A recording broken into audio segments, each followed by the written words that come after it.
Okay, fantastic. So, the Siyata D'Shmaya, we jump back into our limud of Likutei Moharan Amud Yomi, and we are currently well into Torah Dalet. We're up to Ice Tess. Thank you. And the very, very quick overview, which we really did in the beginning of yesterday's shir, so it's going to be much briefer, is just to catch us up. The Rebbe is talking about Tikkun HaMalchus. And Tikkun HaMalchus means when a person is able to live with the embodied realization and to respond and to react to circumstances in such a way of realizing that literally that everything that happens to a person, as horrible as it may seem, is for that person's good, because the Kodesh Baruch Hu is running the world, and like we learned yesterday, for those who are in the Sichos or on Shir, which is on Zoom on Monday afternoons. So over there we learned that Rebbe Nachman says, like, what are you asking questions on Hashem? Our brain is so incredibly limited. HaKadosh Baruch Hu is well beyond us. On the contrary, later in Likutei Moharan, which we also learned yesterday, Torah and Beis and Tinyana, the Rebbe says, on the contrary, asking questions is a praise for Hashem. Because if you could really understand Hashem, he would be God. Right? What makes him beyond us is that our brains are incredibly puny and limited, and really incapable of understanding anything. But a person lives with this emunah, with this belief, with this realization that everything is l'tayvasai. Says the Rebbe, this is me'en olam haba. Olam haba is always associated in the spheres with Binah. This world is Malchus, and we want to lift up Malchus to its root, right? It's also called like the mother and the daughter, or the first Hey in Yud Kei Vav Kei, and the last Hey. And we want to take Olam Hazeh, which is Vav Hey, right, which is this lower realm, which is Rosh Tevis Sageh Haaretz, right, having to do with physicality, and we want to lift it up to its heavenly source, which is of course Rosh Tevis Yismachu Hashemayim. That's Yud Hey and Vav and Hey. We want to take this lower realm, we want to lift it back up. We want to be Mesak and Malchus, which is the ultimate revelation of the end of time. The coming of Mashiach is that energy. And that's going to be when a person lives with das, with consciousness. What's das? Says the Rebbe, das is always chasadim and gevuras, which means that a person is able to hold both of those realities in his or her brain and to live with this realization. Everything is litavaso. Everything is for that person's best. The problem is that averis get in the way. We spoke about the tserufe oisios that get locked into one's bones. We spoke about this controversial concept, right, of saying one's vidoy in the presence of a Talmud Chacham, both for the metaphysical capacity of the pasuk the ish chacham yichaperena being activated, or the pasuk oiver al pesha l'she'eris, and both of those sources make reference both through she'eris, Chazal say l'misha mesim atzme kishirayim, it speaks about humility, and also the very word chacham alludes to humility, because v'hachachma me'ayin timatzeh, and that's why the Rebbe is using the whole time we had on the discussion group l'chayra. That's why the Rebbe is using the word Talmud Chacham, because it's an aspect of this incredible tzaddik where he is a Talmud Chacham. Where on the contrary, the Chachma isn't because of everything he knows. The Chachma is because of how humble he is. Ve'ish Chacham mechaperena. So he's a Talmud Chacham amiti, who's therefore able to go ahead. And the Rebbe, I'm not suggesting that the Rebbe says that. Ve'ish Chacham mechaperena hainu b'chinas Talmud Chacham, right? That's the aspect of Moshe Rabbeinu. That's why Moshe Rabbeinu was able to bring about a kapara for Am Yisrael. And he said to HaKadosh Baruch Hu, if I'm not able to bring about a kapara for Am Yisrael, which would mean that I am insufficiently humble, Lamela, take me out of your book, because it's way too dangerous for me to hear myself being praised the whole time if my humility is not on the level. So great. Then the Rebbe told us this is all the secret of the Gemara in Saita that speaks about a person who is lost in the night and he's afraid of four things. He's afraid of the koitzim and the pchasim, chayra milistim. It says the Rebbe, good. Koitzim is, well, let's start from pchasim is domim, right? The pit is inanimate, and he's afraid of the midos ras that come from that, namely depression and laziness. Then we had this person is afraid of kotzim, which are someach, and from there comes all the negative traits that are alluding to taiva ra. Then we had chaya ra, this aspect of chaya, of animals, and from there comes the aspect of dvarim v'telim, and then finally we list him, which alludes to human beings, right? Which is that upper level. If everybody on the group can please mute, it would be very appreciated. Thank you so much. Right, so milistim is the human level, and on that level, is arrogance. And these are really the 4 different midos raos that a person needs to contend with throughout their life. And the Gemara is alluding to them by telling you that this person is afraid of these 4 things, right? Prasim, kotzim, chayra, listim. How does he get free from them? When he sees an avuka, when he sees that light, that's going to enable the person to stay away from the kotzim and the prasim. That light is the bechina of the R of the tzaddik, just sitting in front of the tzaddik, which I want to reiterate. In Breslov, really, hashkafa, it's Likutei Moharan itself, it's the Svarim, or the das of the tzaddik is, as we're going to learn later in Likutei Moharan, that the tzaddik puts his whole self into his sefer. That's the aspect of helping a person get rid of their atzvos and of their atzlos. Then the Rebbe says that when a person sees the aspect of Bechina Shnia, right, is when Amud HaShachar rises. What's Amud HaShachar? Is tzedakah. That's giving tzedakah to the tzaddik is going to help the person recover from the anius, from the poverty. That's a result of what? That's a result of Tvarim B'Telim and Gaiva, both of which the Rebbe connected to poverty. And when a person gives tzedakah, it triggers a flow of shefa. And finally, a person still doesn't know where he's going. So that's, says the Gemara, when he arrives at the prasas drachim, at the fork in the road, and the Gemara itself interprets this as meaning Talmud Chacham and Yom HaMisa, which according to the Rebbe means Vidoy Dvarim, in front of a Talmud Chacham Yom HaMisa, because Kal Hamumasim Misvadim. So through that, Nitzal Mikulam, and that's how a person is freed from all their midas rais. It's just a program for spirituality. It means connecting to a derech and avodas Hashem that's being revealed to us by this tzaddik whose Torah that we're learning. So we don't have to worry, we're here. Higanu. This is it. And the more that we connect, and the more that we learn, Lishmar Velasais, so Be'ezras Hashem will help us get to that prasas drachim and be free and live lives of freedom. Be'ezras Hashem. So let's jump back in. Here we are in Ice Tess. And the Rebbe says, V'zeh Bechol Pam Shaba Eitzel Atalmud Chacham U'Mesaper Lefanav Kol Libay. Each time the person is having yechidus with his Rebbe, or a person again is interacting with the tzaddik whose Torah we're learning from, just because it's a book, it doesn't make it less of this Indian. And that tzaddik is the aspect of chacham, right? Talmud chacham. Chacham is bechina of Moshe, shebechinas ayin. That Moshe Rabbeinu is absolutely humble. Like we already said, says the Rebbe quite simply,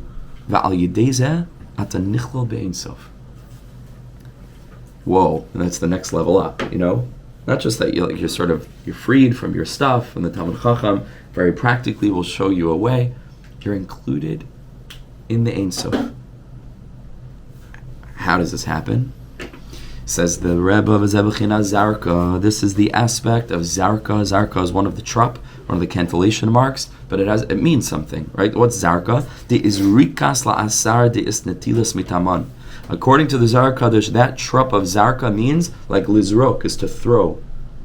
So Zarka means to be cast back up to the place from which you came. Now, what is the thing that came from a source, ultimately? Is Keser is the source and Malchus is the thing, right? Ultimately, the whole Seder Shtalshlis from Keser through Chochmah to Binah and then down Chesed, Gvur, Tiferes, Netzach, Hoidi, side. Ultimately, Malchus is the thing that's here. For the thing to go back to its source is for Malchus to be elevated back up to Keser. What did we say Keser is? Is the Ratzon of Hashem. What's the Ratzon of Hashem? Is only Teva Tov, is Lehetiv, right? Only to do good. Tov Hashem Lakol. So that means Malchus recognizing Shekol Ma'iraisav, Heim L'Tayvasai, right? Malchus gets elevated back to its Shirish. That's Zarka. She Ratzon Shebechal Haratzainis, to be Nichlal in HaKadosh Baruch Hu's Ratzon.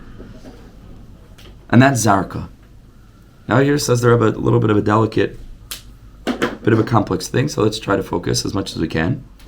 Ki ha-malchus shi bechinas oisius hadiburim, Malchus, which is associated with speech. We already said that, right, in our sort of Kabbalistic introduction. We said that Malchus is associated in the Zohar Kadosh with Peh, Malchus is always the mouth. All the Esser spheres are in the head because the head is Atzilus, right, in relation to the rest of the body as the Olamos unfold throughout the Seder Shtalshalos. And therefore all the 10 spheres really are rooted in Atzilus. That's the place of the 10 spheres is in Atzilus. Then it gets copied over. 10 spheres of Bria, 10 spheres of Yitzira, 10 spheres of Asiya.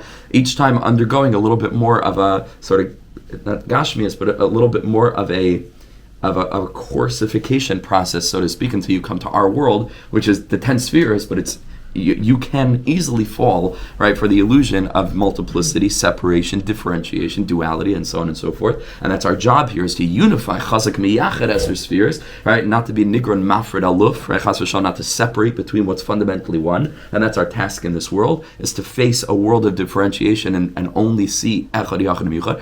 But in Atzilus, that's where the 10 spheres emerge, and they're absolutely one, right, one with the R Ein Sof. So in that world of Atzilus, that's the place where all of the spheres are nichlul in Ratzon Shebachol Ritzainas,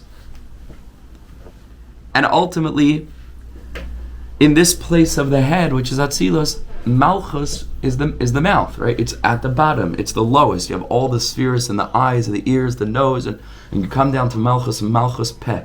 Malchus is the mouth, and then Malchus also alludes to the world of Asiya, right, to this world of creation, because in the array of Yud Ke Vav Ke, right, all the spheres are wrapped up into that shame. Yud is Chochmah, Hey is Binah, Vav is the 6 spheres from Chesed down to Yesod, and then finally the last Hey is Malchus. That last Hey is our world, right, is the Olam Asiya. And how did HaKadosh Baruch Hu create the world? With a Dibor. It's all the same thing, right? Dibor, like we, I think, spoke about also previously, is an expression. A person has something that's hidden in their brain, they want to articulate it, they use their words. Words are a gilui, words are also a tremendous tzimtzum, an incredible tzimtzum, right? Because you have to constrict everything you want to say into a few letters. Okay, so words are malchus. Ki ha-malchus shu b'chinas oisius hadiburim, says the Rebbe, kol ois ve'ois melubash bar tzon Hashem yisbarach. It's not arbitrary that the letters are what they are.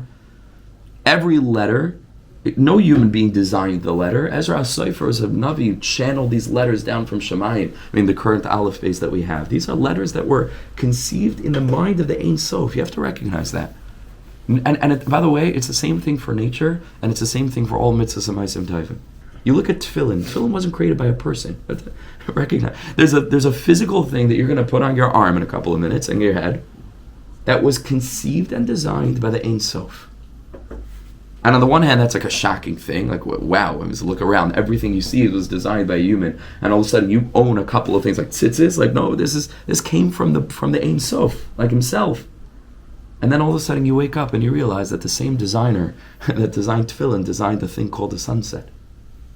Designed the thing called a tree. It's a shocking thing. You walk around the natural world and you recognize this is mamish part of the same, summer swimsuit line, like this comes from the same designer. This is tefillin, and the sunset came from that keser ratzon shebachol ritzainos. And the same is true for the Aleph base, mamish from Shemayim. It happens to be on books in Olam Asiya. This is from the mind of God, right? Every single letter contains within it the will of God. It was Hashem's ratzon, even beyond his mind. It was Hashem's will. That this particular letter, it should have this form. And another letter, from the Gimel to the Dalet, we say children learn the Aleph base, and then the Mukubalim, after they learn Kala Tarakula, they go back to the Aleph base. It's all the Aleph base, all the secrets of Kabbalah. Rav Kook has a sefer Reish Milin, unbelievable, revealing the secret Kabbalistic meaning beyond the Aleph base, and so on. Like, unbelievable depth. It's all the Aleph base. Nimtza sheritzoinos. So God's will of Keser, which is Melubash, which is enclosed within Asiya, right, which is Malchus, which are the letters, and by the way, the letters form everything else, so fundamentally, everything contains the Ratzon Hashem, because it's just a combination of all these different letters which contain different energies of God, that we can put them all together. Like the Gemara Brachas tells us, how did God create the world? through the Tzerufei Oisios, right? The Betzalel who built the Mishkan, going back to Torah Beis, needed to know the combination of letters, which God needed to know, Kiviyachol, right? Which God used in the creation of the world. So it's all this. So Nimtza Sheretz Soinas Hainetumunas Oisios. These letters are reflected prisms for that undifferentiated light of the divine. And again, we're using letters like letters in a book, but what we actually mean is the aleph beis with which everything is created. And when we say thing, we don't just mean thing, we mean experience, we mean circumstance, we mean history, we mean life experiences. Everything kol is made out of osios, and those osios are reflective of the ratzon of Hashem, and that means that everything that you're going through is aligned with the will of the divine, and the will of the divine is tov, and that place of keser is rachamim gemurim. It's the place of yud gimel midas of rachamim. It's a place of absolute goodness and sweetness, and we can't tell and see it because we are limited. We're just humans. It's all letters, and the letters are Ratzon Hashem. They're all drawn from that place Shein by Tmuna, which is beyond any kind of physical or even conceptual or archetypal representation. It comes from a place Shein by Tmuna, the Ein Sof. Any aspect of separated existence, yeshus, individuality, separated apparently from the infinite, it's just because you have letters. Because God willed that there should be letters, and the letters appear to be something other than the infinite. How do we know? Because the letters are differentiated. Aleph to Beis, Beis to Gimel, Gimel to Dalet. The infinite contains everything at once. But in the letters, they unfold letter to letter, which means that in this world we experience separation. Fire and water, hot and cold, up and down, male, female, across the spectrum. That all comes from the letters, but the letters themselves are rooted as one in the undifferentiated revelation and will of the divine. Hainu malchus. Ki yeshus umachmas malchus. Any aspect of separated existence is it the aspect of malchus. God wanted to reveal his malchus in the world. The way that the infinite can even be expressed within a realm of limitation. That's what it means that God desired a dira betachtonim. Because that's the revelation of this aspect of God's kingdom. Ein melech below am. There needs to be an am. An am is not one person. An am is a whole multiplicity of different kinds of people coming together as one, who are unified by a higher source, namely their melech, which gives them their identity, and thereby unites them with a group identity that they couldn't have had otherwise. This means HaKadosh Baruch Hu was revealing his singular malchus in a world specifically of Oisiyos, and everything that are created from those Oisiyos, but fundamentally it just comes back to those 22 primordial, if you will, vessels, right, which are reflecting that singular Ratzon of Hashem to allow them to manifest in a world of Oisiyos and in a world of differentiation and multiplicity. And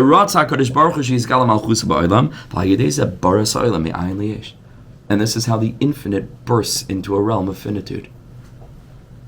Not that the realm of finitude existed, but as it bursts in, it creates the realm of finitude and automatically reveals itself through these letters and everything that is created by these letters and through these letters.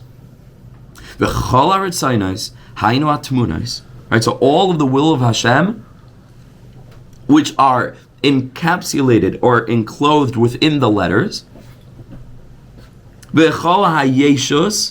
and all experience of individuality, separate consciousness, which all of us experience, and everything in the world experiences based on our consciousness of it as a separate object. This is a cup, that is a phone, this is a battle, and so on, right? So everything that's separate, Mekabel chiyusa miritzayin ein sof. If we could remember to mute on the chat, thank you so very much.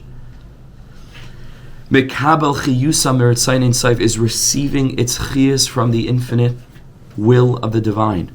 Kamaisha Kasov, as the Gemara says in Megillah, b'chol makom she'ata motzei gedulasei shel HaKadosh Baruch Hu, wherever you find God's Geulah, means God's Malchus, meaning HaKadosh Baruch Hu revealing himself, Hainu Ritzainos, which is the will of the infinite, Sham ata motzei an v'sanusai.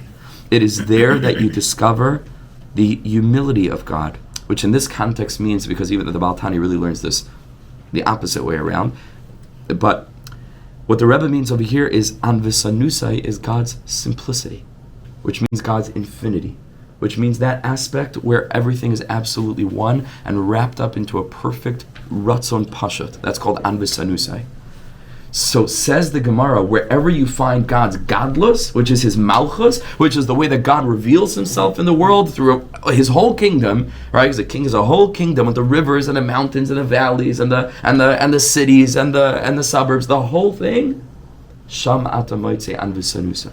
This is just the varied prismic reflection of that singular anivus, that pashut expression of the divine. Haneritzon in sof. So says the Rebbe, okay, so now that we explained to you what this realm is and where it comes from, now you understand what it means, hispashtus hagashmias.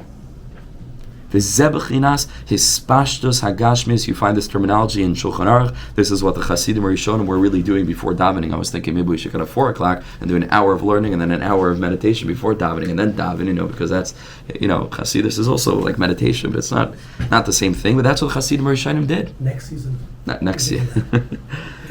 This is what the Hasidim Rishonim did. They sat for an hour and were mispashit from their gashmis. They unidentified with their physical, separated ego, right? And they were able to meditate and still their thoughts and rise above their own nefesh, ruach, neshama, which neshama is associated with thinking, and they got to chaya, yichidach, and beyond. And they just identified with nishmas Yisrael, and they identified with the Shechina, which is part of HaKadosh Baruch Hu, and mamash, they got to a place where they are the embodiment of the whole totality of the Ein Sof, wrapped up in that Nakuda, because like we learned some point, it was a Kesher Shem Tov, learning a lot of things, but I think it was Kesher Shem Tov on Sunday morning, that the part contains the whole contains the part. You grasp one part of infinity, you grasp the whole thing. And they identified in that way. And then, they came back into a body, and they went into davening. And that's a whole different experience of davening, right? Therein, by the way, if you want to go back to Torah Beis, that's the way that you can bring together bitachon and eshtadlus, but for real, right? When a person is batel, as we're going to learn, lagabe de ein sof, and a person recognizes everything that's going on in my life is exactly the way that it needs to be, but God doesn't want me to live that way, God wants me to pray, right? But it's not me praying that's bringing things about, it's the will of God. But part of the will of God is that I should live in a human body and experience lack, and daven to Hashem, that we should have the things that we need, and that's sort of aided that process from the standpoint of hispashtus hagashmias. But this is what it means. V'zebach inas hispashtus hagashmias. Ki kisharoitza lihikalel b'rtzayin ein soif. If a person really wants to be nullified into this experience of the undifferentiated and good will of HaKadosh Baruch Hu, which is all there is, tzarich levatel es hayesha shalai. You have to be mevatel your yeshus. Now you'll read this in all the svarim in the world, and maybe this worked for the last few hundred years. Today, what's happening is that there are actually techniques. Today, they're done with words on pages. People want a technique. Like, I can read it, but teach me how to do it. And today there are techniques. And there are techniques that really belong to Am Yisrael fundamentally and got lost maybe along the way. There are meditation techniques. And there are other breathing techniques. There are ways that you can actually experience this. You can leave your body. You can mamish. Not just on like some... like using your brain and like contemplating on the fact that I'm not actually, no, it's not that. Mamish rising above. It's not our subject, but there are ways of doing this. Levatel hayesha shalai. Mamish, to stop identifying as an ego, to shut the ego down completely, prefrontal cortex, default mode network, and rise up. This is what it's written in the Zohar Kadosh in Parshas Yisrael. Shehestalkus Moshe b'Shabbos b'Shata de Mincha. Moshe Rabbeinu, who was the Anami Ad Mikol Adam, which means that Moshe Rabbeinu was the real Talmud Chacham v'Chochmah me'ayin timatzeh. He was batel mamish, right? So what does it mean that Moshe was batel? It means that he was able to climb out of the realm of the Oisiyos and mamish, go back into the neshama that's within all the Oisiyos, which is just the neshama which is just the Ein Sof. When was he nifter? B'Shabbos, b'Shata de Mincha. At the time of Mincha. What do we know about the time of Mincha, which is really Shalosh Shudah, Sha'az Eskalos, Rava de Ravin. That's the time when the will of wills is being expressed. Keser of Keser, right? Arakampin, the highest level that's being revealed. Atek Yoimin, Shu B'chinas Ritzayin Ein Sof, which is the aspect of the will of God. That all of the wills in the world and everything that anybody does and any motivation that anybody has and any cause that's the cause of any effect is all a siba that's built on the ultimate siba, like sibas kol sibas. He's the reason, he's not the cause behind all the effects, he's the cause behind all the causes. Something else, sibata sibot. God is the cause, and that's an unbelievable thing to recognize. God is not just the cause of all things that happen. God is the cause of all the causes. It means any motivation that anybody has, any choice that a person makes, God is the soul of your soul. So whatever your soul is busy thinking, it's running your body. God is running your soul, that's running your body. Right? Mamish, HaKadosh Baruch Hu is the Ein Sof, and He's coming down into this world of letters in Malchus, and it's all reflective of the will of the divine. And Moshe Rabbeinu was nifter into that place. Just an interesting remez I heard from my Rebbe in Likutei Moharan or Tzvi Cheshen Shlita. See, he says that we know that Moshe Rabbeinu was both born and nifter on Zayin Adar. Says Tzvi, Adar is Rosh Tevis, Rava deravin istalak. He was nifter in Rava deravin. Right? It's Adar. That's what it means. He was in Adar. And then he said, Kacha yeasel ish, asher hamelech chafetz b'yikarei, Kacha is Rosh Tevis, Keser kol haksarim. Right? Ratzon shebachol ha'artzaynes. Kach yeasel ish chacham yichatren as Moshe Rabbeinu, asher hamelech chafetz b'yikarei is Malchus. Right? So it's all the remez to Moshe Rabbeinu and Adar coming up to Purim. Okay. Rumazin. Beautiful. Shabbos, Malchus, beautiful. So why is this? Why did this happen? Because Moshe Rabbeinu got to a place where he completely, again, disidentified with his own personal identity. Like he said, we are nothing, right? We are everything, but we are nothing, right? But we are everything. We're sparks of the divine. Like Hanan ben Ari says, Ani akol, ani lo klum, right? Or ein sof lavush baguf. Right? Ani akol, ani lo klum, anachnu maba, ani akol. Vizet Pirish, and that's Pshat, Vayikbro Yisai Guy, that they buried him in the valleys of Bechinas Ayin. Guy is Ayin, right? It means that he was buried in that realm of nothingness. Even to be buried is an incredible bittul, right? You take the seed and you put it down into the tree, and like Rebbe Nachman says in Likutei Halachas, that's why the seed is able to grow, because the only place that you can grow is from a place of bittul, right? So first the seed has to be buried down, you don't see it, it's batal, it's anav, it's a humble, then it can grow. Right? So mamish being buried in and of itself is already ayin. But where is he buried? Not just on a mountain, he's buried in a valley. Mamish the anivas of anivas. He's Moshe Rabbeinu who's buried in a guy. All valleys will be elevated, right? So it's not elevated, it's the aspect of humility. Be'eretz Moav, and he's buried in a valley, Be'eretz Moav, in the land of Moav, Zebechinas Malchus. This is the aspect of Malchus. How do we know? Shad David Bami Moav. Because Moav is the source for David HaMelech. David HaMelech is Malchus, which means Shenestalik Moshe B'Soich Ein Sof. Moshe Rabbeinu left this world into the Ein Sof. B'Soich Ratzon Shebertzainas, absolutely bound up with the fundamentally positive and holy and good and perfect will of the divine, B'Soich Rava Deravin, which is the time of Mincha, on Shabbos, which is within the Rava Deravin, Shebechinas Ritzayin in Soif HaMalubish B'Ritzainos, which is the Siba, that's Malubish in all the Sibas, the will of God that's encompassed and embodied within all of the different wills, B'Tmunas HaOisiyos, within the form of the letters. Let me start the new recording now. B'tmunas oisiyos, thank you. Bebechinas malchus, kamay shekasa, like we already learned. Bechol makom shata moitze gedulasai, hainu malchus, bechinas ravin. Right, meaning any place where you find wills of human beings walking around and doing what they're doing, and different processes unfolding and causes and effects, and those effects causing other causes, causing effects, and everything that unfolds in history and time and space. Shama ata moitze rava. If you look deeply beyond the different letters, you just see the one undifferentiated, perfect, whole, simple will of the divine Ratzon Ein Sof. That means that the whole world as it is in this moment is perfectly aligned with the will of the divine, and every single thing, bechlalius and beklali klalius and bepratius and beprate pratius, is literally going exactly according to plan. When a person is in this consciousness, you're living in Olam Haba already. But you're not. You're living in Olam Hazeh, but you're living in Olam Haba. Because Sha'adam Yodea Shekol Ma'oros Avei Mutavasei Zois HaBechina Hime'ein Olam Haba. And when you do that, that's Tikkun HaMalchus. Why is that Tikkun HaMalchus? Because Malchus then is connected to the Shirish of Malchus, which is Keser, and you are allowing for the revelation of the way in which all these different Tumunas and all the different things that are built around the Tumunas, whether in time or in space, is all ultimately an expression of the divine, and that's Messianic energy.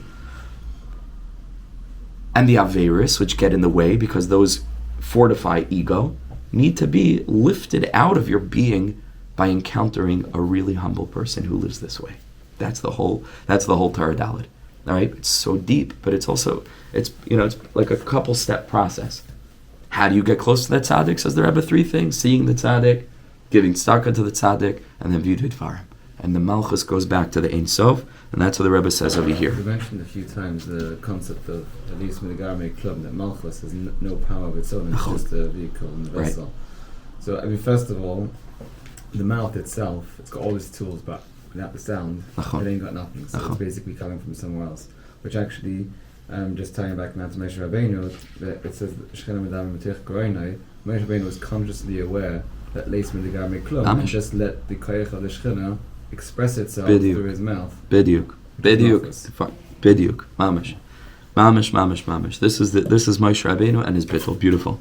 V'zeu mul beis pa'ar. This is the aspect of the pasuk continues. He was buried at Begai, be'eretz Moav, mul beis pa'ar. What's beis pa'ar? Why was he called pa'ar? Al shem shepayar piv. Payar piv. This Baal Pa'ar, the Medrash says, would go up to Shemayim and would tattletale and be mekatrig on the Jewish nation. Shepayar piv.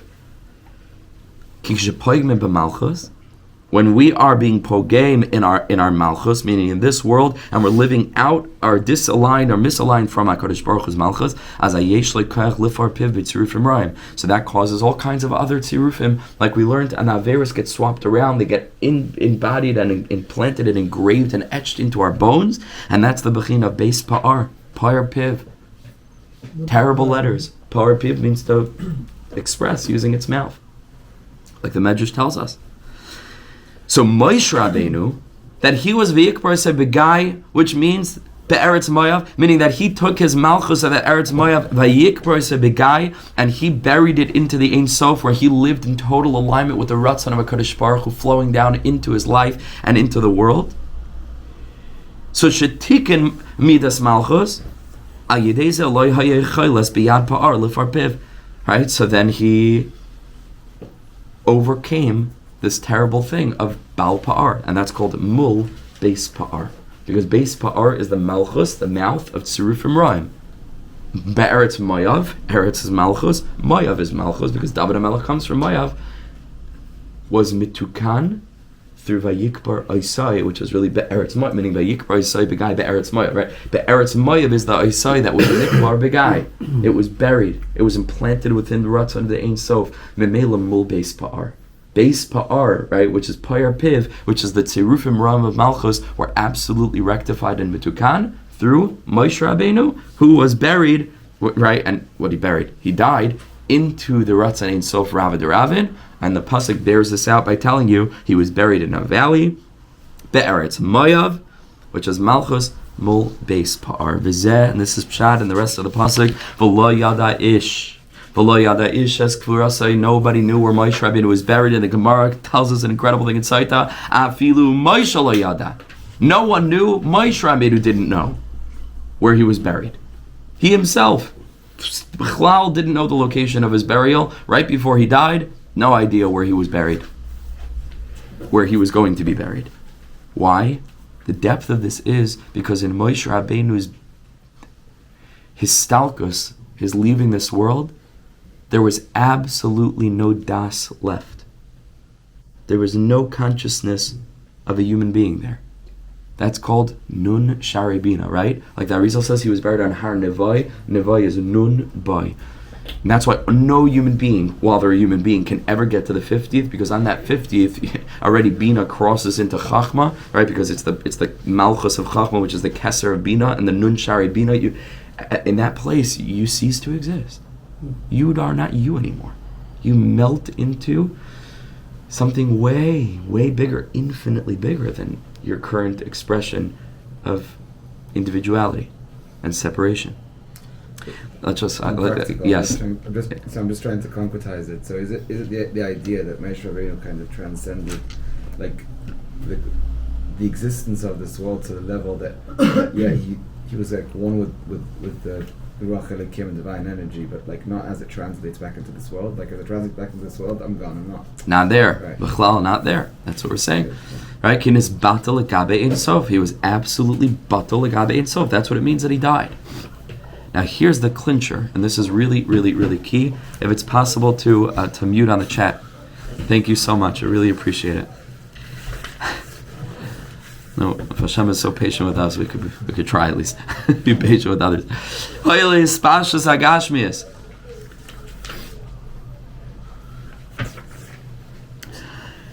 So he says, this is all b'maisai. This was in his death. You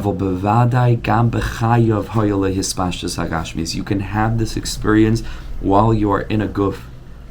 And I'll just mention also, because I already mentioned it, so you may as well. We mentioned it in Ois Gimel, right? That there is, for therapeutic purposes, spreading all around the states, for sure. It's being legalized, especially now with the new administration. There are substances, right, that are being used by people to break them out of their ego, which is the cause of all of their suffering. You can speak to Jeremy, who's a psychiatrist, he can tell us it all comes from the ego. It all comes from the sense of self. Am I right? And that's where all of our issues come from. Right? I'm not talking about like psychosis and things like that, but generally speaking, the depressive tendencies and the anxieties, and the normal mental health problems, it comes from this identification with the ego, which is very fragile and which is always anxious and which is always looking for validation and so on and so forth. And there are experiences that people are having all around the world, in increasingly in legal ways, because it's being legalized now, with plants that HaKadosh Baruch Hu put into the world, whether it's mushrooms, right, whether it's other things, which by the way have a societal thing around them, like, oh, it's a drug, but like strip that away for a second and learn the history a little bit, and it's just a plant that God created. Right? Society put all kinds of things around them. It's just a plant that has the capacity to give a person this experience. It does. Just not the action of using it is not rooted in Kedusha, though. It may or may not be. It may or may not be. And now we're not speaking about spiritual usage, we're speaking about therapeutic usage, which is always a different gather. It's refuah. It's not talking about using this for ruchnias. Now it just so happens to be that the mental health field and spirituality have an incredible overlap, and HaKadosh Baruch Hu is manipulating the world in such a way that he's pushing everybody into mental health crises, I think for the purpose of enabling people to access something that they might not have had access to otherwise, and that's a whole schmooze. But that's what's happening, and it's saving people's lives. It's saving people's lives. And when you read this, if you know a little bit about the literature, the experience that I'm describing, it's that. This is what happens. This is an actual experience, not like words on a page. You can of espashus. And he had the experience of completely leaving his ego, leaving that individual sense of self, and being nullified into the infinite. And while he was in a guf. However, and this is so crucial, this is why I think that Judaism in general, but spiritual, Kabbalistic, Hasidic Judaism in particular, has a lot to offer the world, which is just discovering these substances by way of giving a framework for it. So otherwise it can be incredibly dangerous. People get lost up there and either never want to come back, right, or grow up way too often until their brain is completely fried from the standpoint of seeing too much, right? Hates its v'nifka, like it says, Arba shenichnas to the pardes. You have to, yes, or something like that. You have to know how to nichnas v'shalom, but v'yotze v'shalom. But if you don't have a religious framework around it, it can be absolutely terrifyingly detrimental. And here Rebbe Nachman is giving us that framework. He says, he knew that you got to go up, you got to come back down. Why? Going back to Torah Beis. Yeah, sure, it's all Yediyah and it's all Bitachon, but Hashem wants you to be a human being. God wants you in a body. HaKadosh Baruch Hu, you yearned for the praise of Gushei Afar, people who are formed out of earth, Mikrutzei Chaimer, those who are etched out of Gashmi. Ubishvil Zeh, says the Rebbe, warning, Tzarich Shelo Yisha'er Kain. Don't stay in that place. You're not meant to stay there. You can go up. And you can go up through, again, there are many, many different ways. I'm not encouraging, obviously, the usage of certainly illegal substances, but I am intentionally letting people know that healing exists, which is beyond the modalities that are being used today currently. It does exist, and it is a thing that works, and it is a thing that's happening, increasingly in frum circles, especially in America, more and more and more. But again, there are other ways of getting there. There is breath work, right? Particularly if you want to Google it, holotropic breath work, a very specific kind of breath work that can take a person up to that place. There are meditation techniques, might take many years to get to that place, but famously, like they gave, Buddhist monks who have been meditating for years, they gave them, some psychedelic, some substance, and they're like, this is like, I go there every day, because there are ways of getting there. There are, and they even took a brain scan. And the brain scan of a what's called a tripping brain, a brain that's having that experience, is almost identical to the brain of an advanced meditator. So there are other ways of getting there, which is fascinating. But the point is that these are not just words. Rebbe Nachman is describing an experience. And I believe that all the Torah that Rebbe Nachman teaches, which he already said in Chai Moharan, that Likutei Moharan is the lowest form I can get these ideas, I believe he got them up there. It's a Binah of prophecy. It's a Binah of Ruach HaKodesh when it's experienced by a person with a totally refined Kehal Yedidim. For us, it's a whole mix of Toivera, mamish Eitz Hadas, it's a plant, it's Eitz Hadas, Toivera, and you come back, and that's why there has to be integration. You have to know what to take, what to leave, what that was, what it isn't, what is just stam. It's like a dream, but super, super intense, so that you don't know that you're dreaming Bichlal, and it's more real than real, like it's something else. You have to know what to take, what to leave. Okay, fine. But a tzaddik goes up to that place and is downloading teachings from a different realm. And the whole Likutei Moharan is just reminding our neshamas of what it always knew, because our neshamas came from that place and are going back to that place. That's where, and Likutei Moharan, and I would say the whole Torah in general, all of Chazal, is just attempting to communicate into the kelim of our human embodied consciousness these messages from that other place. That really Chochmah the Avrachman L'taf of it. Really, everything has meaning. And like we say the words, but imagine going to a place where you can see that for 15 minutes and come back. Right? Mamish see that. Mashu acher. So the Rebbe is describing an experience. And he's saying, but you don't stay there. Ubishvil zet tzar shelo yisha'er kain. Ela ad eis shayavei HaKadosh Baruch Hu ba'atzmai v'hiton hashmasei. God wants you in a body. So important. God wants you in a guf, with all that being in a guf entails. And he says, and we can even, all of us, irrespective of our experiences, can have a taste of this experience. Sometimes you're davening, and you just, you feel it in your heart, something opens up, you say words with incredible passion, and you say a couple of words with tremendous fire. Says Rebbe Nachman, there was a gate that was just opened in heaven.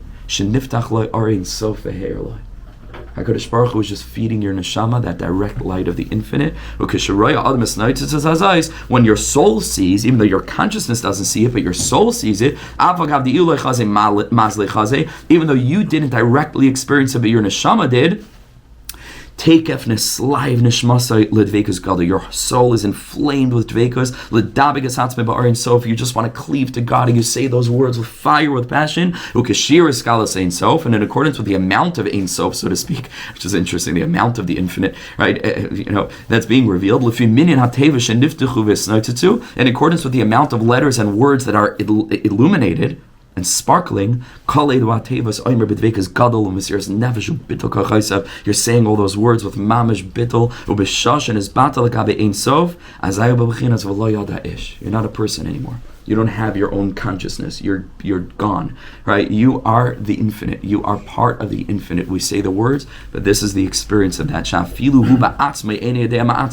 don't even have a name. You completely lose your ego. You completely lose your sense of self, which is a total illusion. We'll finish quickly. This is the aspect that has to be going and coming, because you have to exist. Nimsa, therefore, with this we'll finish, when you come back from that place, this is called, in the psychedelic world, integration. Now you need to bring what you experienced into your brain. Because you were gone. You come back into a body, you come back into your brain,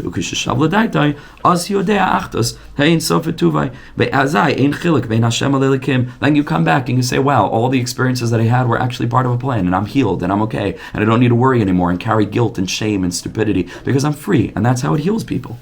There's no shina ratzon. The only difference there is in the letters, but not in the source. Over there, it's just the infinite will of God. You come back, and a little something remains. Even though it's very, very little, something remains. You come back into your consciousness, come back into your body. Then that residual element enables the intellect to know, not just to believe, to know, because you were there and you saw it. Moshe Rabbeinu was able to teach the Jewish nation, Hashem is Elikim, ki Moshe b'chinas ayin, v'dayra advekim elav, ra'oi lehem ladas, hainu lahayr ladas, b'chinas ein sof, b'chinas rava derabin, b'chinas Hashem hu Elikim. He is teaching them that everything is good, that Averis is part of a process, everything that you went through is good, it's all good, it's happening precisely according to plan. And this Rebbe Nachman is the Moshe Rabbeinu who went up to that place, who's teaching us this through his sefer. So we're getting this experience already from here. You just have to inhale it and you're there. Okay, you can also have experiences that actually give you that capacity to be there, which is absolutely something else. But this is a good start at least. Wishing